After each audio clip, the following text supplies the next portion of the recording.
Hi guys, আজকে আমি বানাবো মাটি দিয়ে এরকম টাইপের একটা ধূপদানি যাতে ছাইগুলো মেঝেতে না পড়ে। ছাইগুলো মেঝেতে পড়লে না খুবই বিরক্ত লাগে। মাটি দিয়ে আমি লাস্ট কবে কাজ করেছি আমি ভুলেই গেছি, তাই প্রথমে বুঝতেই পারছিলাম না যে কিভাবে বানাবো। তো কোনো রকম শুরু করলাম, তারপর মাটিটাকে পাতার আকার দিয়ে ব্লেড দিয়ে কেটে নিলাম।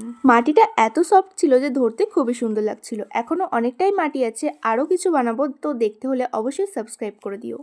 তারপর জল দিয়ে সমান করে একটু রোদ্রে শুকোতে দিয়ে আমি ফুলটাকেও বানিয়ে নিচ্ছি। তোমরা ভালোভাবে দেখলেই বুঝতে পারবে যে আমি ফুলটাকে কিভাবে বানাচ্ছি। আমি আর বললাম না, একটু ভালোভাবে দেখে নাও। আমি মাটি দিয়ে এইটুকখানি কাজ করতে গিয়েই বুঝতে পারছি যে কতটা টাইম লাগে। তাহলে ভাবো যারা বড় বড় প্রতিমা বানায় মাটির, তাহলে ভাবো তাদের কতটা টাইম। যেহেতু আমি ধূপদানি বানাচ্ছি তাই দুটো ফুটোও করে নিলাম।